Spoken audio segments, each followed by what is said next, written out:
ذی الحج کے جو دن ہیں رمضان کے بعد سب سے زیادہ فضیلت اور اجر والے دن ہیں۔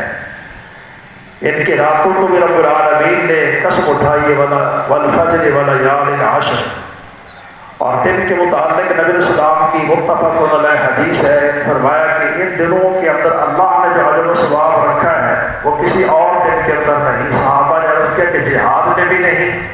آپ نے فرمایا کہ جہاد میں بھی نہیں، مگر ایسا شخص جو جہاد میں گیا نہ خود واپس آیا نہ اس کا مال واپس آیا۔ معنی یہ ہے کہ وہ اعمال جو ہم عام دنوں میں کرتے ہیں رمضان کے اندر اس کی اہمیت بڑھ جاتی ہے، اسی طرح جو اعمال ہم عام دنوں میں کرتے ہیں ذی الحج کے مہینوں کے اندر ان کا اجر و ثواب بڑھ جاتا ہے۔ ان دنوں کے خاص اعمال میں سے ایک عمل حج ہے، جس کے متعلق نبی علیہ السلام نے فرمایا کہ حج المبرور لیس له جزاء الا الجنہ، کہ حج مبرور کا بدلہ اور صلہ جنت کے علاوہ کچھ نہیں ہے۔ اور یہ حج صرف اور صرف ذی الحج کے مہینے میں ہوتا ہے، کسی اور مہینے میں نہیں ہوتا۔ دوسرا عمل ان دنوں کے اندر قربانی کا عمل ہے، جس کے متعلق فرمایا کہ فصل لربک وانحر، اپنے رب کے لیے نماز پڑھ اور قربانی کر۔ پہلے نماز کا حکم ہے اور پھر قربانی کا حکم ہے۔ صحیح بخاری کتاب الاضاحی کی پہلی حدیث ہے، نبی علیہ السلام تشریف لے جا رہے، راستے کے اندر دیکھا کہ ایک جانور کٹا ہوا ہے۔ آپ نے پوچھا کہ یہ کیا ہے؟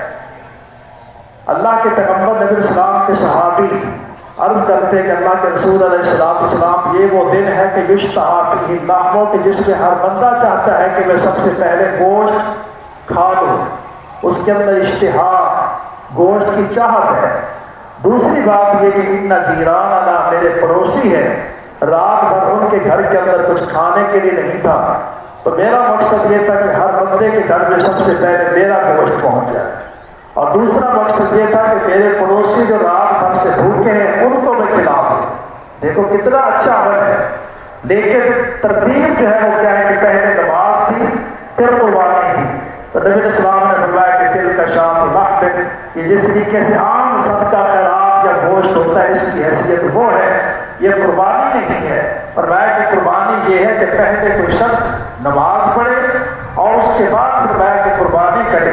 جس نے پہلے نماز پڑھ دی پھر قربانی کی، فرمایا کہ فقط تم نسکہ اصاب سنت المسلمین، اس کی قربانی مکمل ہوگی اور مسلمانوں کی سنت کو پہنچا۔ تو سنت المسلمین کیا ہے؟ حضرت ابراہیم علیہ السلام سے اس کا آغاز ہوتا ہے۔ حج کا اعلان ابراہیم علیہ السلام نے کیا، صفا مروہ کے اوپر حضرت اماں ہاجرہ چڑھی، اللہ رب کائنات نے ان کو دین کا حصہ اور شاعر بنا دیا۔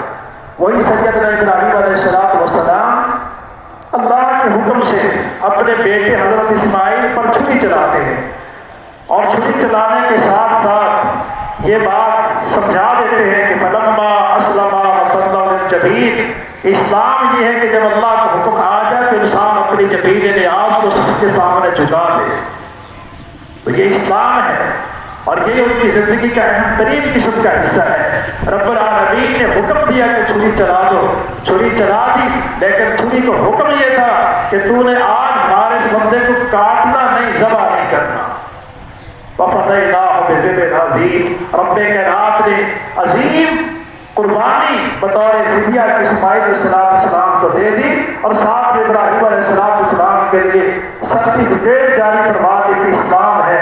اور ان ھذا لہو البلاء المبین، یہ بہت بڑا امتحان تھا جس کو آپ نے پاس کر دیا ہے، جس کا آغاز ابراہیم علیہ السلام کے اپنے وطن سے، اپنے علاقے سے، اپنے گھر سے اور اپنے باپ سے لے کر وقت کے بادشاہ تک توحید و سنت کا اعلان تھا، تبلیغ تھی، دعوت تھی، اور اسی دین اسلام کے لیے ان کی پوری قربانیاں ہیں۔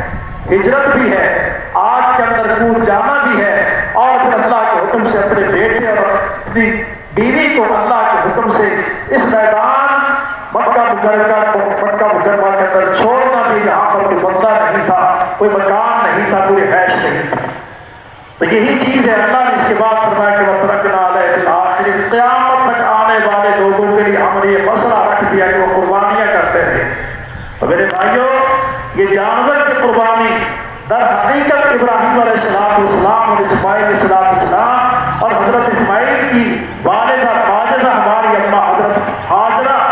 تذکرے ہیں، ان کی یادیں ہیں، اور اسی کے مطابق ہمیں حکم ہے کہ لن ینال اللہ لحومها ولا دماؤها ولکن ینالہ التقوی منکم، کہ اللہ کے بندو تمہارا گوشت تمہارا خون اللہ کے پاس نہیں پہنچتا، گوشت تمہارے پیٹوں میں جائے گا، خون زمین کے اندر جائے گا، آسمان والے کی طرف کیا جائے گا، ولکن ینالہ التقوی منکم، تقوی، تقوی کا معنی کیا؟ اخلاص، اللہ کا ڈر، اللہ کا خوف۔ حضرت آدم علیہ السلام کے دو بیٹے حابیل اور قابیل، وَاتْلُ عَلَيْهِمْ نَبَأَ ابْنَيْ آدم بالحق، اے ہمارے پیغمبر حقیقت پر مبنی ان دو بھائیوں کا واقعہ ان کے سامنے سنا دو۔ اذ قربا قربانا، جب دونوں نے اللہ کا قرب حاصل کرنے کے لیے نیکی کی، اور وہ نیکی ایک بھائی کی طرف سے قبول ہو گئی اور دوسرے کی طرف سے قبول نہیں ہوئی۔ اب اس کو چاہیے تو یہ تھا کہ اپنے اندر کو پھٹکارتا کہ میرے اندر خرابی کیا ہے، کیا ڈیفیکٹ ہے جس کی وجہ سے میری نیکی جو ہے وہ قبول نہیں ہوئی۔ لیکن حسد کی آگ کے اندر وہ اپنے بھائی کو کہتا ہے کہ میں تجھے ختم کر دوں گا۔ بھائی سمجھاتا ہے کہ انما یتقبل اللہ من المتقین، میرے بھائی اللہ ہر اس نیکی کو قبول کرتا جو صرف اور صرف تقویٰ کے اوپر مبنی ہے۔ ہر عبادت کی روح تقویٰ، اخلاص، اللہ کا ڈر، اللہ کا خوف، یہی ہماری معیشت کے اندر، معاشرت کے اندر، معاملات کے اندر، انفرادی اجتماعی زندگی کے اندر آ جاتا تو سب سے بڑی کامیابی ہے۔ اور یہ حکم یا ایھا الذین آمنوا اتقوا اللہ حق تقاته ولا تموتن الا وانتم مسلمون، اے ایمان والو تقویٰ کی زندگی اختیار کرو، اور جب تمہیں موت ہے تو اس وقت تم مسلم ہونا چاہیے۔ کیا پتا کہ صبح کو اعلان لگ جائے، شام کو اعلان لگ جائے، اس لیے رات ہو دن ہو ہر وقت انسان کو مسلم رہنا چاہیے۔ اور مسلم کا مفہوم سمجھنے کے لیے ابراہیم اسماعیل کی زندگی کا مطالعہ کر لیجیے کہ کتنے حالات سے، آزمائشوں سے، کٹھن قسم سے، مراحل سے گزرتے ہیں، اور پھر ان میں کائنات فرما دیتے کہ ان ھذا لہو البلاء المبین۔ اور یہ بھی حدیث مبارکہ ہے، اعظم الجزائے ما اعظم البلائے، جتنے بڑے امتحان ہوں گے، جتنی بڑی آزمائشیں ہوں گی، جتنی بڑی تکلیفیں مشقتیں ہوں گی، اتنا ہی بڑا اجر و ثواب ہوگا۔ اللہ رب العالمین نے ارشاد فرمایا کہ وَلَنَبْلُوَنَّكُمْ بِشَيْءٍ مِّنَ الْخَوْفِ وَالْجُوعِ وَنَقْصٍ مِّنَ الْأَمْوَالِ وَالْأَنفُسِ وَالثَّمَرَاتِ وَبَشِّرِ الصَّابِرِينَ، ہم تمہیں پھنگارتے رہیں گے، امتحان دیتے رہیں گے، کچھ خوف کے ذریعے، کچھ بھوک کے ذریعے، کچھ مالوں میں کمی کر کے، کچھ پھلوں میں کمی کر کے۔ آپ اس وقت دیکھ رہی امت مسلمہ جس طرح کی آزمائشوں کے اندر گھری ہوئی ہے، ضرورت اس بات کی ہے کہ ہم اللہ کے لیے اپنے آپ کو خالص کر لیں۔ اور ان صلاتی و نسکی و محیای و مماتی للہ رب العالمین، ابراہیم علیہ السلام نے اس بات کے اندر کیا سمجھایا کہ میرا مرنا، میرا جینا، میری رات، میرا دن، میرا اٹھنا بیٹھنا ایک لمحہ اللہ کے دین کے لیے ہے۔ تو ہم اپنے آپ کس طریقے کے ساتھ بنا لیں، اللہ تبارک و تعالیٰ کو امت مسلمہ کے اوپر رحم فرمائے، خاص طور پر فلسطین کے اندر ہمارے مسلمان بھائی جن آزمائشوں کے اندر شکار ہیں، اللہ رب العالمین ان کی مدد فرمائے، اور جو ہمارے اور ہمارے حکمرانوں کے کام ہیں اللہ تبارک و تعالیٰ وہ کام ہمیں کرنے کی توفیق نصیب فرمائے۔ تو میرے بھائیوں، یہ قربانی و عمل ہے کہ اللہ کے پیغمبر حضرت ابراہیم اسماعیل کی زندگی سے آغاز ہوتا ہے، وَتَرَكْنَا عَلَيْهِ فِي الْآخِرَةِ، اور قیامت تک یہ سلسلہ جاری سارے قائم دائم رہے گا۔ اور اس سلسلے کو قائم رکھنے کے لیے آپ دیکھیے سفر کے اندر جب انسان ہوتا ہے کتنی مشقتیں ہوتی ہیں، لیکن نبی علیہ السلام کے دو صحابی فرماتے کہ اللہ کے پیغمبر کے ساتھ سفر میں تھے تو نبی علیہ السلام نے سفر میں بھی قربانی کی، حضر میں بھی قربانی کی، بلکہ صحیح بخاری کتاب الضحی قربانی کے چیپٹر کے اندر یہ بات ہے باب قسمت الاضاحی بین الناس۔ نبی علیہ السلام نے اپنے صحابی کو حکم دیا کہ جاؤ جانور خرید کے لے آؤ، جانور خرید کے لے آئے، فرمایا کہ جس گھر کے اندر قربانی کا جانور نہیں ہے ان میں تقسیم کر دو۔ اس صحابی نے وہ جانور ایسے گھروں کے اندر تقسیم کر دیے جہاں پر ایک بھی جانور نہیں تھا، آپ نے ان سے قربانی کروائی۔ تو ان دنوں کا خاص قسم کا عمل جن دنوں سے ہم گزر رہے ہیں، گزریں گے، قربانی کا عمل ہے، آپ اپنے طرف سے کیجیے، گھر والوں کی طرف سے کیجیے۔ اللہ نے وسعت دی ہے تو آپ کے پڑوسی یا دور دراز علاقوں کے اندر جہاں پر مستحقین بیٹھے ہیں آپ ان کو جانور فراہم کر کے ان سے قربانی کروائیں۔ دوسرا عمل تکبیرات کا ہے، نبی کریم علیہ السلام کی حدیث ہے، ما حل محل الا بشر بالجنہ، کہ ہر ایک بندہ جب ایک وقت کے اندر اللہ کی تسبیح کرتا ہے، ہر تسبیح پر اللہ کی کبریائی بیان کرتا ہے، اللہ کی ہر کبریائی کے پر اللہ تبارک و تعالیٰ اس کو جنت کی بشارت دیتا ہے۔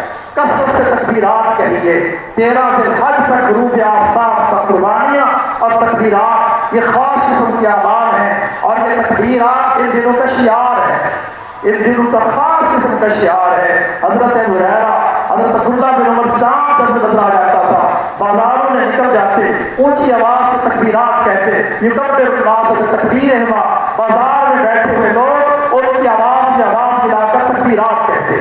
اس کی اجتماعیت بھی ثابت ہے۔ اللہ تبارک و تعالیٰ ہمیں اپنی کبریائی، اپنی توحید، اپنی تسبیح، اپنی تحلیل کو صحیح طریقے کے ساتھ اختیار کرنے کی توفیق نصیب فرمائے۔ اللہ رب العالمین سے دعا کیجیے اللہ ہماری قربانیاں، سب امت مسلمہ کی قربانیاں قبول و منظور فرمائے۔ لا الہ الا اللہ رب السماوات السبع ورب الارض ورب العرش الکریم، ربنا اغفر لنا ولاخواننا الذين سبقونا بالایمان ولا تجعل في قلوبنا غلا للذين آمنوا ربنا انك رؤوف رحيم، ربنا آتنا في الدنيا حسنة وفي الآخرة حسنة وقنا عذاب النار، اللهم انا نسألك باسمك الأعظم ورضوانك الأكبر جنة الفردوس، اللهم انا نسألك العفو والعافية والمعافاة في الدنيا والآخرة۔ یا الہ العالمین، جتنے اہل ایمان دنیا سے جا چکے ان سب کی مغفرت فرما، جنت الفردوس میں جگہ نصیب فرما، ان کی قبروں کو جنت کا باغیچہ بنا۔ یا رب العالمین، ہم تیرے گناہگار بندے تیرے سامنے ہاتھ پھیلائے تجھ سے درخواست کرتے کہ ہمارے صغائر کبائر ظاہر پوشیدہ ہر قسم کے گناہوں کو معاف فرما۔ یا اللہ، ہمارے والدین کی مغفرت فرما، اور رب ارحمہما کما ربیانی صغیرا۔ یا اللہ، ہمارے اساتذہ کی مغفرت فرما۔ یا اللہ، ہمارے گناہوں کو معاف فرما، سب کے گناہوں کو معاف فرما۔ ربنا ظلمنا انفسنا وان لم تغفر لنا وترحمنا لنكونن من الخاسرین۔ یا اللہ، جتنے بیمار ہیں ان کو صحت کامل عاجلہ نصیب فرما۔ اللہم انا نسألک العفو والعافیۃ والمعافاۃ فی الدنیا والآخرہ۔ یا اللہ، پوری دنیا کے مظلومین کی مدد فرما، فلسطین کے مظلومین کی مدد فرما۔ یا اللہ، فلسطین کے مظلومین کی مدد فرما۔ یا اللہ، فلسطین کے مظلومین کی مدد فرما۔ اللہم اعز الاسلام والمسلمین، اللہم اعز الاسلام والمسلمین، اللہم انصر من نصر دین محمد صلی اللہ علیہ وسلم واجعلنا منہم، واخذل من اعرض عن دین محمد صلی اللہ علیہ وسلم ولا تجعلنا منہم۔ اللہ، اس ملک پاکستان کی حفاظت فرما۔ یا اللہ، اس ملک پاکستان کی حفاظت فرما۔ اس ملک کی طرف جو بھی گندی نگاہیں اور گندے عزائم اٹھتے، یا اللہ سب کو زمین میں دفن فرما۔ یا اللہ، حرمین کی حفاظت فرما، بیت المقدس کو آزادی نصیب فرما، پوری دنیا کے مسلمانوں کی مدد فرما۔ یا اللہ، پوری دنیا کے کونے میں جہاں بھی کوئی ایک بھی امت مسلمہ کا فرد ہے اس کی مدد فرما۔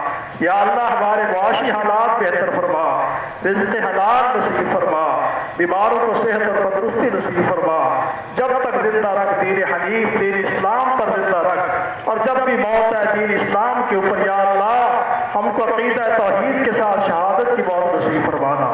یا اللہ، جتنے حجاج کرام حج پر گئے ان کا حج حج مبرور بنا، اور جو اس سال رہ گئے اللہ ان سب کو آنے والے سالوں میں توفیق نصیب فرما۔ یا اللہ، ان کا صبر بابرکت بنا۔ یا اللہ، قربانیاں کرنے والے لوگوں کی قربانیوں کو شرف قبولیت نصیب فرما۔ ربنا تقبل منا انک انت السمیع العلیم وتب علینا انک انت التواب الرحیم، وصلی اللہ تعالی علی خیر خلق محمد وآلہ وصحبہ اجمعین۔